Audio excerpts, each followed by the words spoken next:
fica a dica Manoli. Olá, pessoal. Sem a Ju, por enquanto, mando um super beijo pra Ju. Nesse períodozinho sabático, eu sei que ela tá férias, criando muito. No final das contas, ela vai criar muito conteúdo, vai trazer muita coisa bacana para compartilhar brevemente aí com o pessoal, né? Com certeza. Caio, sabe o que a gente pensou hoje? A gente tem recebido alguns feedbacks, né? Do pessoal que acompanha o programa, que acompanha naturalmente também no canal do YouTube, e sempre surgem algumas dúvidas, algumas questões. Sim. E a gente agrupou algumas, e eu queria trazer isso contigo para a gente tentar desenrolar um pouco essa história, porque existem algumas questões, algumas dúvidas que surgem, a questão de obra, né? O que é mais interessante fazer, né? E a primeira delas, o primeiro case que a gente vai compartilhar contigo aqui, é de uma pessoa que tem uma família, né? Na verdade, casal com um filhinho. Eles moram numa casa, num sobradinho. Eles queriam atualizar um pouco, principalmente a parte de piso. Certo. Né? Segundo ela, é um porcelanato mais antiguinho, 40 por 40, 60 por 60, não sei colocar exatamente. Não era aquele retificado, né? Então, portanto, tem aquela juntinha, né? Um pouco mais larga. Cansei um pouco disso, acho que a casa fica um pouco fria, principalmente agora nesses tempos ela percebeu isso, a criança fica pelo chão, brincando por ali, né? Então, coloca tapetinho aqui, mas não resolve tudo. Ela queria uma coisa mais quentinha e pensou, será que o piso vinílico é uma opção legal? Dá para fazer? O custo disso? Como é que é essa obra? Vou ter que sair de casa? Mil perguntas nesse sentido. Cara, você sabe que além da questão técnica, você pontuou uma coisa que eu falo muito quando eu vou falar com um cliente, né, sobre piso, quem tem filho. Né? Primeira coisa, normalmente criança brinca no chão, rola no chão o dia inteiro, pula, faz. Eu tenho filho pequeno também e ele tá o tempo todo rolando no chão. E aí tem essa questão do porcelanato ser um piso que a gente considera um piso frio, né? O pessoal até tem um nome popular aí de piso frio. E cara, uma das coisas que a gente faz muito, até quando a obra precisa ser uma obra mais rápida e mais enxuta, é não necessariamente tirar o piso, né? Quando é uma obra maior, eu até recomendo sim que tire o piso, faça uma preparação, mesmo que a gente coloque, por exemplo, um piso vinílico por cima. Mas quando precisa ser uma obra um pouco mais rápida, tem que ser uma coisa mais limpa, né, com menos custo, dá para você fazer a aplicação do piso vinílico por cima do porcelanato sem necessariamente precisar removê-lo. E aí o que eu bato bastante na tecla, eu gosto de frisar é essa questão de custo, né? Porque todo mundo quando pensa em mexer, em fazer uma reforma, é sempre números. Acho que a primeira coisa você vai sempre números. E aí assim, normalmente a maioria das pessoas também sempre vem com um número errado. Sempre, né? Porque o pessoal olha o piso, aí ele faz uma conta, eu vou comprar um piso, sei lá, de 60, 80, 100 reais o piso, vezes tantos metros, vou gastar, sei lá, 3 mil. E óbvio que ele esquece que tem, no caso quando tem remoção, ele tem que a mão de obra de quebrar, a mão de obra de descartar o piso quebrado, né? Porque você tem que ensacar, você tem que descartar no lugar correto, e aí você tem a preparação do piso que ficou, você tem, então assim, são uma série de fatores que vão chegar num valor. Então tem muita gente que às vezes até me pergunta, Caio, você prefere vinílico ou porcelanato? Por questões de propriedade, vinílico sem dúvida, principalmente para quem tem filho, né? Que aí essa questão de deixa de ser um piso frio, então você anda descalço em casa tranquilo. Eu, por exemplo, sou um cara que tem rinite e eu falo com a Ju isso o tempo todo. Eu falo, Ju, em casa tem que ser piso vinílico, tem que ser um piso porque eu posso andar tranquilo. Quando eu saio do banho e piso num piso gelado na sequência, minha rinite ataca e acabou meu dia, não tem jeito. Então, tem várias propriedades no piso vinílico que eu defendo como muito bacanas, né? Além da facilidade de aplicação. E aí, como eu falei, como ele pode ir em cima do piso sem a remoção, você tem uma redução de custo e de preparação e de tempo muito grande, né? Então, para uma obra pequena, se é só quero dar uma repaginada, cara, ele é um piso excelente. Fora que você tem os pisos que não são necessariamente colados, eles são clicados, que também vão dar mais agilidade ainda, porque você tem menos preparação ainda para fazer. A gente tem vinílico complicado também, né? Complicado também. Que acaba sendo bem legal, porque você tem, piso clicado que a gente está acostumado. O laminado, normalmente, que é uma madeira, né? Ele também aquece, ele tem as suas propriedades, mas ele tem os seus pontos negativos também, né? Tem o que é o toque-toque, a questão às vezes a água no piso de madeira costuma ser muito mais agressiva, né? O piso clicado vinílico, ele também não tem a mesma propriedade de proteção de água que o colado tem, mas ele é um piso que, se molhar, ele não vai pular, não vai estufar, não vai estragar inteiro, né? Óbvio, tem que ter os seus cuidados, mas menos. Então o piso vinílico clicado também é uma boa solução. E a maior vantagem, talvez, na minha opinião, para quem quer uma reforma mais rápida e mais barata, é que, por exemplo, se você mora de aluguel, quer dar uma repaginada, você coloca um piso desse clicado, a maior vantagem vai embora, você desmonta o piso. Óbvio que você vai perder uma porcentagem dos recortes, das peças que você adequou para aquele ambiente, mas uma boa parte dele você pode, de repente, põe embaixo do braço, leva embora, bota num novo apartamento. E você usa no ambiente. Óbvio que, se você pensar numa mecânica vamos supor que você tem um piso na sala, mudei para um outro apartamento, provavelmente esse piso vai funcionar melhor se ele for para um quarto que tem uma metragem menor, porque aí essa perca você já deixa de lado e usa ele num ambiente menor. Porque se você levar ele para a sala, ou você vai precisar comprar um complemento, que talvez não seja... Ele pode mudar o padrão. Aí você vai ter uma distância da compra, né? E aí você tem mudança, na realidade, até às vezes de tonalidade só por lotes de fabricação, como acontece com porcelanato, com todos os outros pisos. Então o ideal mesmo é que, de repente, jogue ele em um outro ambiente. Ou, no caso de complemento, se for bastante, vamos supor que ele seja metade do ambiente novo.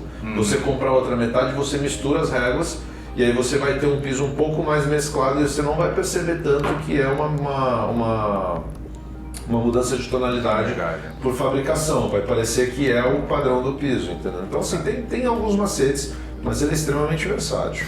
Sabe outra perguntinha que surgiu? A questão de acabamento, né? Sim. A gente, é claro, que pensando no piso vinílico ou no clicado, né? Nesse tipo de material, a gente automaticamente já imagina o acabamento com um rodapé poliestireno, esses mais modernos. Que é o que normalmente se faz, né? Agora, a pessoa fez minha decisão foi diferente agora. Coloquei o porcelanato. Sim. Porcelanato, o acabamento, eu particularmente não gosto muito do acabamento de subir o rodapé com a mesa com porcelanato. Eu acho que é uma coisa meio fria, não sei. Desculpa a coisa, mas é uma cara de padaria, sei lá, né? De ambiente comercial, muito comercial e tal, que eu acho que até funciona. Mas na casa eu acho que o rodapé perde a elegância. Perde a elegância, né? Cara, essa também é uma questão que muita gente me traz, né? Muitos clientes às vezes falam, pô, cara, meus porcelanatos que eu comprei, ele é maravilhoso. Por que a gente já não vira o porcelanato na parede, já faz o rodapé? Não é ruim, tá? Não é um negócio... dependendo do porcelanato, até é bacana que se faça. O que às vezes acabava acontecendo muito, e aí isso talvez tira um pouco da elegância do porcelanato como rodapé, é que o pessoal fazia uma tirinha muito pequenininha, ficava um negócio meio desproporcional com aquilo que você está projetando, né? Então, de repente, e aí se propositalmente se faz um trabalho para que seja um rodapézão, de repente, mesmo do piso maiorzão, dá um impacto diferente. Mas, obviamente, os rodapés de poliestireno vieram com o propósito de ser rodapé. O piso não veio com o propósito de ser rodapé, né? Piso, rodapé, rodapé. Inclusive existem rodapés de porcelanato, são rodapés de porcelanato. E são, às vezes, até na mesma cor, ele tem um acabamento diferente do piso, né? Então é isso que as pessoas às vezes têm que tomar um cuidado. Se quer ter o rodapé de porcelanato... A questão, para mim, talvez seja o acabamento de cima, né? Porque ele não tem... Exato. E normalmente o pessoal faz aquela meia cana de massa, né? Para poder arrematar o piso. E aí é onde vem o que eu falei, existem rodapés de porcelanato, então a pessoa que fala, cara, não abro mão, tem uma solução. Mas é óbvio que essas linhas de rodapé de poliestireno, de polipropileno, e tem vários outros materiais agora aí que eles lançaram, eles vêm com o propósito de dar acabamento. Então eles são feitos para isso, né? Óbvio, aí você tem a superfície arredondada, você tem com friso, sem friso, você tem liso, você tem de 5, de 7, de 10, você tem o cordãozinho de 3, porque já teve cliente que falou, cara, não gosto de rodapé.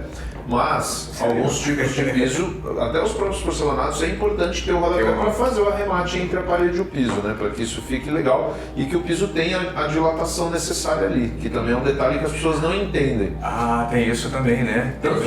Exatamente, isso acontece no vinílico, isso acontece no laminado e isso acontece no porcelanato. Às vezes o pessoal vê o piso pulando, né? Aqueles vídeos, tem um monte de vídeo famoso dos porcelanatos pulando e tal. Aí tem assentamento errado, tem provavelmente não respeitou a junta adequada e provavelmente não deu os respiros necessários nos cantos, e aí quando ele dilata, ele não tem pra onde crescer, ele pula. Basicamente é o que acontece. A gente já viu alguns clientes que acabaram fazendo por conta, por exemplo, com piso laminado que levantou também, e aí a gente vai detectar o problema, normalmente é dilatação. Então assim, são cuidados que o rodapé resolve. A função do rodapé é mascarar, entre aspas, essa dilatação de qualquer tipo de piso. Então ele tem, se você notar, a maioria dos rodapés tem uma espessura ali, mais ou menos entre 1,5 e 2, que é o espaço para cobrir bem, para dar um arremate bacana e você não ter que se preocupar em fazer uma coisa muito mínima e depois ter um problema com o teu piso. Viu, pessoal? Tem questõezinhas importantes para a gente não é só estético, não é só estético, né?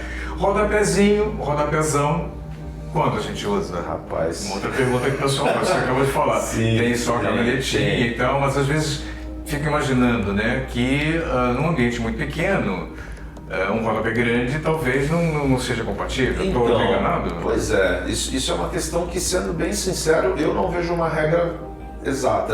Eu acho que não existe regra, né? Eu acho até que para o design, de um modo geral, não existe regra. A não ser que você esteja passando do limite da parte técnica, que foi exatamente o que eu falei. Quando você deixa de respeitar, por exemplo, uma junta de dilatação, uma área de respiro do piso, alguma coisa do tipo, começa a ferir a técnica.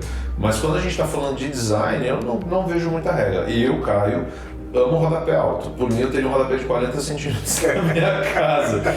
Mas nem todo mundo gosta. Inclusive, tem cliente que, quando a gente fala em rodapé de 20, 25, mas como assim? É muita coisa e tal. E normalmente o questionamento é esse. Pô, mas o ambiente é muito pequeno, o rodapé vai ficar muito desproporcional. Eu, particularmente, quando eu pego o lavabo, por exemplo, eu gosto de pôr um rodapézão, até porque eu gosto de rodapé grande.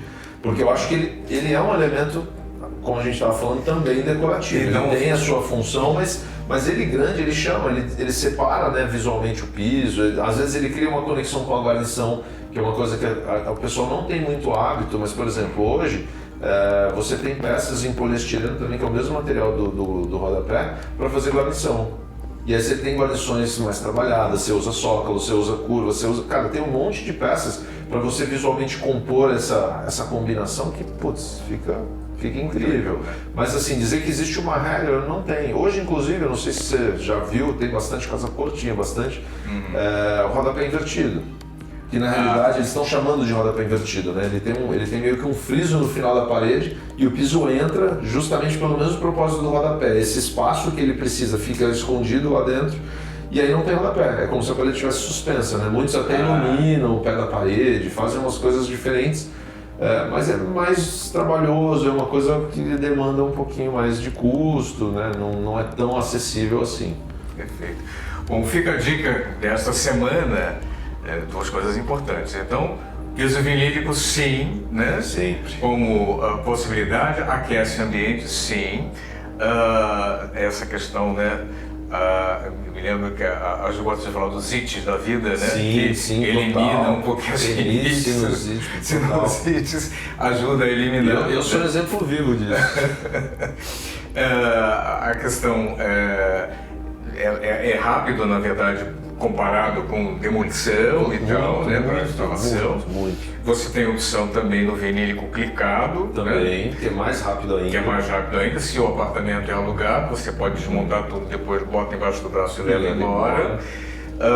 E no caso, para o acabamento, o rodapé, sem dúvida nenhuma, ele precisa. E você pode viajar um pouquinho. Ou no design, modelos, tamanhos. Ou no design, como o Caio gosta de usar, com 40 centímetros. Ou no básico, né, no padrão. Sim, já tem função de investimento. Sem dúvida. É isso aí. Fica a dica, uma nota desta semana.